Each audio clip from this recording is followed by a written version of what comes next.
The 12-year-old boy approached the famous architect with an innocent smile, asking for an autograph. Caesar Catalina bent down to sign the paper, completely unaware that the child had been sent to assassinate him. The gun fired point-blank into Caesar's skull, who wanted this time-controlling architect dead so desperately. To understand how Caesar Catalina became a target for assassination, we must go back to the beginning of his extraordinary story. The film opens with the voice of Fundy Romain reciting a made-up proverb warning about the potential for the American empire to fall the same way Rome did if leaders do not learn from the mistakes of the past. In the late 1970s, New York had been transformed into New Rome City. On top of a tall building, the architect Caesar Catalina stood at the edge, about to jump. Time suddenly stopped, and he simply took a step backward after facing the ground and heights. He reactivated time and the city started moving again. Meanwhile, Mayor Franklin Cicero was angry because the radio kept talking about their financial problems, and his daughter Julia had appeared in a photo shoot without an outfit after a night of partying. Julia tried to go home but found the path blocked because Caesar and his team were about to demolish a building. When the explosives were triggered, Caesar froze time to admire the explosion. Go. However, Julia was not affected by his power and also saw the frozen demolition before Caesar made time advance again. Sometime later, Caesar won a Nobel Prize for inventing megalon, an evolutionary building material. Its popularity grew every day, which irritated Cicero, whose approval numbers fell constantly in the polls, seeing Caesar as a rival. The groundbreaking new building material was unlike anything the world had ever seen, and Caesar was celebrated as a visionary inventor. Design Authority Office. One night, every important person gathered for a special event at a demolition site. The event was covered by Wow Platinum, a very ambitious celebrity journalist. Caesar's cousin Claudio acted like a clown and was scolded for embarrassing the family. Uncle Hamilton Crassus III, director of the Hamilton National Bank, was also worried because there were rumors that Claudio and his sister shared an incestuous relationship. Cicero's fixer Nush Berman was there by his side. Cicero announced he would build an advanced casino, but the big moment was ruined by more mischief from Claudio. The announcement was interrupted by a rival of Caesar who reminded everyone that he was the president of the Design Authority. Caesar wanted to demolish and rebuild the whole city as a sustainable utopia using megalon. Chance to dream. But he was interrupted by Cicero, who wanted realistic goals, not dreams.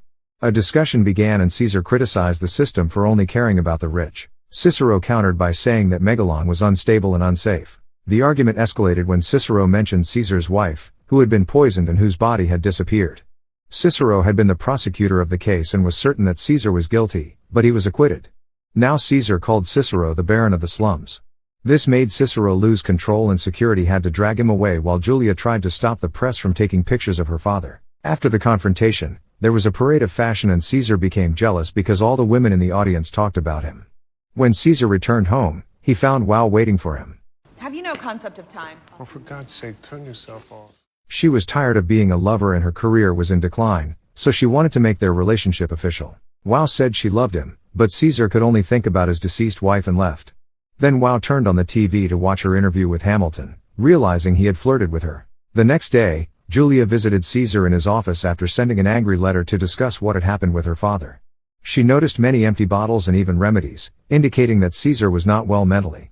Caesar didn't like Julia because he thought she was spoiled, arrogant, and without goals in life. He explained that he preferred the company of people who really thought. This irritated Julia, who revealed having seen Caesar stop time and was not affected by it. Now Caesar found her interesting and showed her a model of his utopia. He asked her to walk through it with her eyes closed. Julia saw people living a perfect life in harmony with equal opportunities for everyone and finally understood Caesar's vision. What about those standing in your way? Who like it the way it is? Deciding to help him. Later, during a parade, Julia told Cicero she would work with Caesar. Cicero called her a traitor and became even more irritated when police officers paused the parade just for Caesar to cross the street by car. That night, Julia read all the files and articles on the case of the murder of Caesar's wife. She had been poisoned with an overdose of insulin and the car was found at the bottom of a river. In the middle of the investigation, her body disappeared. Julia was desperate to find out what happened and started to follow Caesar through the city. Claudio saw her on the street and realized what Julia was doing, so he started taking pictures while following the two. After driving for a while, Caesar's car arrived at a dangerous neighborhood where he manifested hallucinated images of statues falling. He stopped to buy flowers, which confused Julia. Minutes later, Caesar entered a mysterious building where security disabled alarms to welcome him. Evening, Mr. Catalina. Caesar took the flowers to the body of his wife, who was being cared for by a team of women. However, when Julia followed him, she found Caesar alone because all of this was just his imagination. Blown away by Caesar's eternal love for his wife, Julia decided to leave. The next day, Caesar went to the top of the tower to observe the city and take notes for his plans. Julia asked which institution was more important to preserve in his utopia. Caesar responded with the wedding. In the weeks following, Wow spent a lot of time with Hamilton and the two became engaged. On the wedding night, Wow presented Hamilton with a statue. Julia went with Caesar, who noticed protesters with posters against them but ignored them. Reporters kept asking about Megalon and its possible dangers, but Caesar joked while assuring that it was perfectly safe. Dangerous, we all should run! No, it's very safe. At the Colosseum celebration, among the guests was Vesta Sweetwater, a teenage pop star wearing a dress made by Caesar with Megalon that made her appear invisible to cameras. Everyone worshipped Vesta because she promised to remain chaste until marriage. When Cicero arrived, the crowd booed him. Like ancient Rome, instead of a modern party, there was a celebration inspired by the Roman Empire, including a chariot race and gladiator fights. Caesar's mother Constance and Cicero's wife Teresa were also in attendance. Julia was interviewed by students and discovered rumors about her dating Caesar. Meanwhile, Caesar spent the night smoking, drinking, and using various substances that made everything psychedelic. He signed autographs and women flirted with him, but he didn't respond to their flirtations. Julia kept trying to control the situation unsuccessfully while eccentric clowns performed their show. Claudio bribed the producer to show a video at the right time. Then came time for Vesta to sing while people made donations to support her vow of chastity. The performance was interrupted when Claudio's video appeared on the screen showing Caesar and Vesta together, caught by paparazzi. This caused great commotion and security guards needed to get Vesta out of the place before the angry mob caused a riot, starting a fight on stage. Cicero gave a speech that was ignored while security guards used even more violence to try to calm the crowd. Eventually, anti-Cicero protesters arrived on stage. Meanwhile, Caesar tried to escape through the back door and was attacked by a man, entering a fight while continuing to hallucinate. Julia found him and took him by car, but they were stopped by police. Like Vesta, who was a minor, Caesar was arrested and held in custody. In the cell, Caesar tried to stop time and discovered that he could not.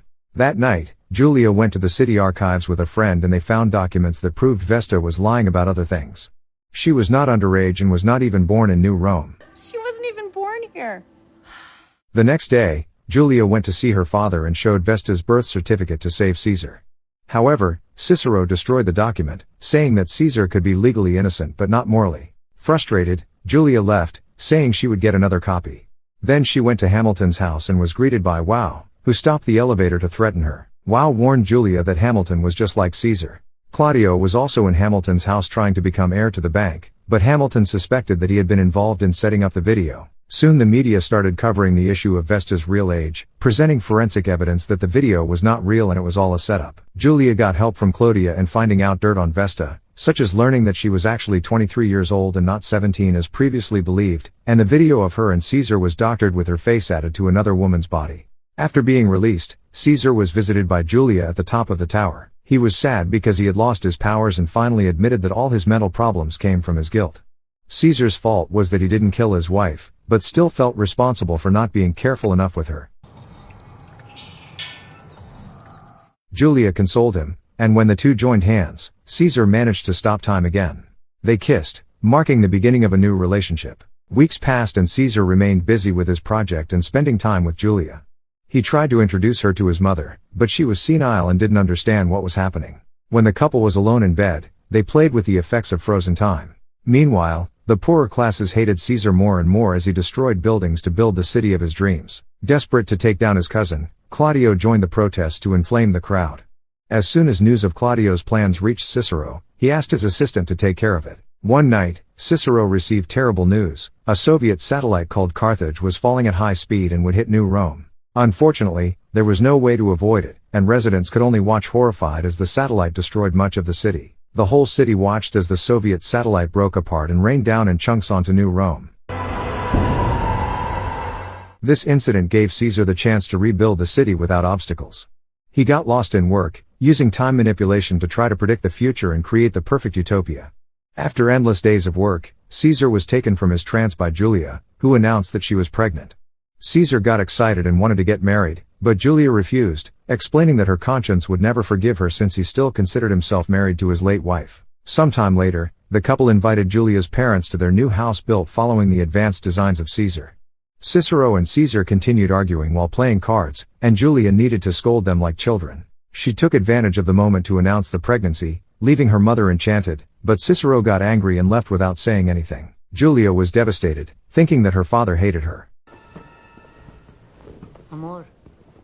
While Claudio continued leading the poor by inspiring more protests and revolts against Caesar and his utopia, the man Cicero had sent to stop him died during the fall of the satellite, leaving Claudio unchecked. Later, Cicero visited Caesar and asked him to break up with Julia. In exchange, he offered a signed confession admitting he knew that Caesar's wife had taken her own life, but still sued him to get rid of him.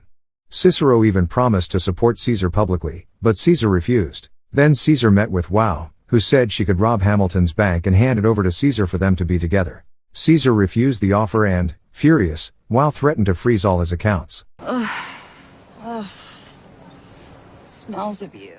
In the news, reporters questioned Megalon's security and attacked Caesar's image. Claudio's Gunaram arranged for a 12-year-old kid to shoot Caesar in the head in an assassination attempt, bringing us back to the shocking scene that opened this story. The assassination attempt from the opening scene had devastating consequences. In the days following the shooting, Caesar's mind got stuck in an endless hallucination. Julia took him immediately to the hospital, and doctors decided to reconstruct his skull with Megalon. Meanwhile, it was revealed that the child had been sent by Aram on orders from Claudio, but Claudio got furious because the incident made Caesar look like a martyr. The procedure to repair Caesar's skull with Megalon took more than a while until he recovered completely. Julia comforted him after the operation.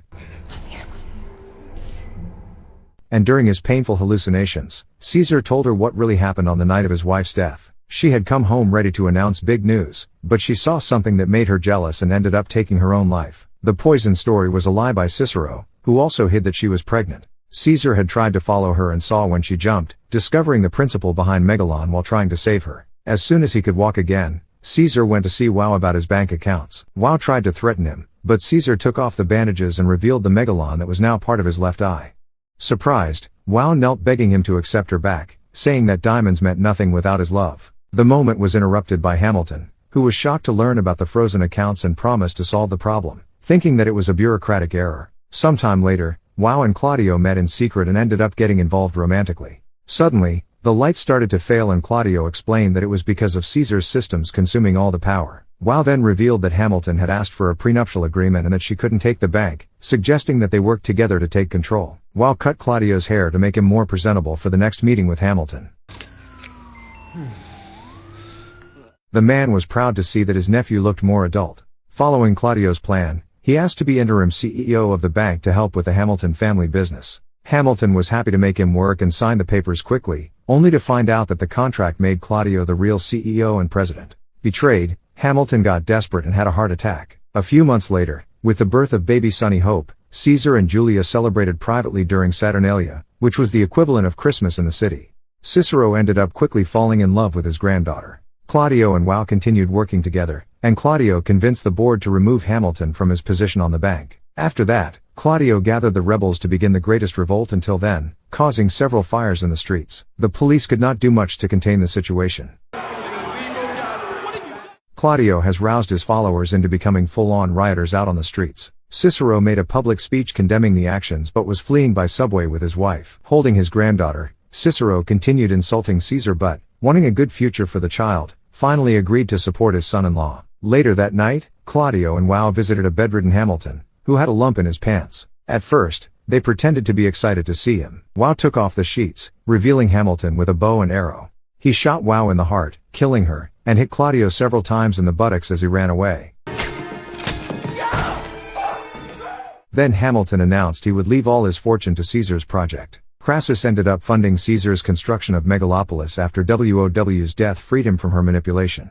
Meanwhile, Caesar appeared in public and shared his vision of the future, explaining that his Megalopolis utopia would not have classes. Even those who lived in the poorest areas would have a chance to work and progress because every human being was a miracle. As things descended into chaos, Caesar confronted the protesters downtown and gave an epic speech that turned everyone to his side. The public was moved by his words and realized that they had been deceived by Claudio. Soon the crowd found Claudio and his henchmen and hanged them in revenge. The protesters turned on Claudio and strung him up by his legs, ending his threat to the city. On New Year's Eve, the Megalopolis project was completed. Caesar, Julia, and baby Sunny Hope were joined by Cicero and his wife for the parade while greeting fans. Caesar was shocked to see his mother in the crowd, her mental state apparently improved by the positive changes in the city. A while later, Megalopolis was complete. Cicero had now joined Caesar's side alongside his wife, daughter, and granddaughter. Everybody gathered on New Year's Eve as they all agreed to work toward a better future. The city had been transformed from a place of inequality and corruption into a shining example of what humanity could achieve when working together. When the countdown for the new year reached 0, Caesar and Julia kissed and he stopped time. But their daughter Sunny Hope was not affected by his powers, remaining conscious and aware while the rest of the world froze around them. This suggested that the next generation would possess even greater abilities than their parents, inheriting both Caesar's supernatural powers and Julia's immunity to them. Its kind biohybrid, a living... The film ended with the promise of a better future, where the mistakes of the past had been learned from and a new society had been built on the principles of equality, progress, and human dignity. Caesar's vision of Megalopolis had been realized, not through force or manipulation, but through the power of inspiration and the willingness of people to believe in something greater than themselves. The story of Caesar Catalina served as both a warning and a hope, a warning about the dangers of corruption and inequality that could destroy any society, and a hope that visionary leaders could still emerge to guide humanity toward a better future. In the end, the man who could stop time had used his powers not for personal gain, but to give everyone else the chance to move forward together into a new and better world.